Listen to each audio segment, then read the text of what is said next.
জয় গুরু জয় ব্রহ্ম সুধী ভক্তবৃন্দগণ, আমি সোমনাথ আজকের একটি নতুন ভিডিও নিয়ে চলে এসেছি। সেটি হলো মূলাধার চক্রের উপর, অর্থাৎ ধ্যান যোগের যে সিস্টেম, তার মধ্যে মূলাধার চক্রের ধ্যান বা মূলাধার চক্র কি, সে বিষয়ে আলোচনা করব আজকে।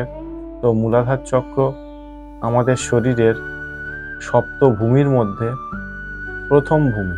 তো মূলাধার চক্রের 4টি পদ্ম রয়েছে। তো 4টি পদ্ম বিশিষ্ট এই মূলাধার চক্র। তো এর বর্ণ হচ্ছে কি গোলাপি, অর্থাৎ ঈষৎ রক্তবর্ণ। এর মাতৃকা বর্ণ 4 প্রকার। বর্ণ মানে রং নয়, এখানে বর্ণ মানে যে অকার আকার, যেমন ওম 3টি বর্ণ দিয়ে তৈরি, অকার, হর্ষৌ আর ম, অর্থাৎ ব্রহ্মা, বিষ্ণু, মহেশ্বর। মকার রূপী শিব, অকার সৃষ্টি ব্রহ্মা, হর্ষৌ হচ্ছে বিষ্ণু স্থিতি, আর মকার রূপী শিব, অকার হর্ষৌ ম। ঠিক তদ্রূপ এর যে 4টি পাপড়ি রয়েছে, 4টি পাপড়িতে 4 রকমের বর্ণ অবস্থান করছে। তো ব প্রথমে, তারপরে যে অকারাকার যে বর্ণ রয়েছে তার মধ্যে যে 3টি স্ব রয়েছে, তালব্যস্ব, দন্তাস্ব ও মূর্ধন্যস্ব। এই যে 3টি স্ব রয়েছে, প্রত্যেকটি স্বয়ের অবস্থান রয়েছে। ব স স স, বং সং সং সং, এই 4টি পদ্মে 4টি অবস্থান রয়েছে। এর কেন্দ্রস্থ বর্ণ হচ্ছে লং, অর্থাৎ লং মন্ত্র উচ্চারণ করতে হবে। এর অবস্থান কি রূপ? তো এই মূলাধার চক্রের অবস্থান গুহ্য দেশ থেকে, অর্থাৎ পায়খানার যে দ্বার রয়েছে সেটাকে গুহ্য দেশ বলা হয়। তো এই গুহ্য দেশ থেকে 2 আঙুল উপরে এবং লিঙ্গ মূল থেকে 2 আঙুল নিচে অবস্থান করছে মূলাধার চক্র। এই চক্রের ঠিক অবস্থানটি কোথায়? গুহ্য দেশ থেকে 2 আঙুল উপরে এবং লিঙ্গমূল থেকে 2 আঙুল নিচে, মেরুদণ্ডের কক্সিস অঞ্চলে কুহু নাড়ির কাছে এই চক্রের অবস্থান। আমাদের শরীরে 72,000 নাড়ি রয়েছে, তার মধ্যে কুহু, শঙ্খিনী, এই সমস্ত আরো গান্ধারী ইত্যাদি ইত্যাদি বহু নাড়ি রয়েছে। তো তার মধ্যে ইরা, পিঙ্গলা, সুষুম্না, এই 3টি নারী শ্রেষ্ঠ 72,000 নারীর মধ্যে, যেটাকে আমরা মাতৃকা শক্তির অবস্থান হিসাবে কল্পনা করি।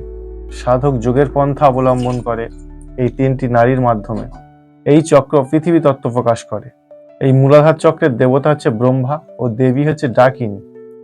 ডাকিনী অর্থে আমরা যেটি বুঝি সেটি নয়, ডাকিনী অর্থে আমরা অন্য কিছু বুঝি। তো ডাকিনী অর্থে এখানে হচ্ছে দেবী শক্তি হিসাবে কল্পনা করা হচ্ছে, বা মাতৃশক্তি বা স্ত্রী শক্তি হিসাবে কল্পনা করা হচ্ছে। আসলে এই ডাকিনী হলো গতিশীলা শক্তি, এর গতি আছে। এই মূলাধার চক্র মানব দেহের আধার স্বরূপ, তাই একে আধার পদ্ম বলা হয় বা আধার পদ্মবাসিনী বলা হয়। এই চক্র দেহের প্রাণ শক্তিরূপে অবস্থান করে। এই চক্রেই ইরা, পিঙ্গলা ও সুষুম্না মিলিত হয়েছে। দণ্ডের বাম দিকে ইরা, ডান দিকে পিঙ্গলা ও মধ্যভাগে সুষুম্না নারীর সংযোগ। তো এই 3টি একত্রে এখান থেকে শুরু হয়ে গিয়ে একেবারে অবস্থান করেছে মূলাধার চক্রে। সেই 3টি পয়েন্ট একসাথে যুক্ত হয়ে সুষুম্না নারীর সঙ্গে মিলিত হয়েছে। অর্থাৎ কোন সাধক যখন এই মূলাধার চক্রের ধ্যানটি করবেন, তখন তার লং মন্ত্র উচ্চারণ করতে হবে এবং ত্রিকোণ মণ্ডলের কথা চিন্তা করতে হবে। তার মধ্যে কুলকুণ্ডলিনী শক্তি রয়েছে। এইরূপ চিন্তন করে লং মন্ত্র উচ্চারণ পূর্বক আজ্ঞা চক্র দ্বারা মূলাধার চক্রে মনকে স্থিত করে এই মন্ত্র উচ্চারণ করতে করতে ওই ধ্যানটি করতে হবে। এরূপ দিনের পর দিন করে যেতে হবে, এবং যার কল্পনা শক্তি যত বেশি, সে তত আগে সুফল পাবেন, অনেক কিছু অনুভব করতে পারবেন। আজকে এই পর্যন্ত। পরবর্তী ভিডিও খুব তাড়াতাড়ি নিয়ে আসবো, সেটি হলো স্বাধিষ্ঠান চক্রের উপর। শরীরের সপ্ত ভূমির মধ্যে মূলাধার চক্রটি আজকে আলোচনা করলাম। পরের দিন স্বাধিষ্ঠান চক্র। জয় গুরু, জয় ব্রহ্ম, জয় কুলকুণ্ডলিনী শক্তি।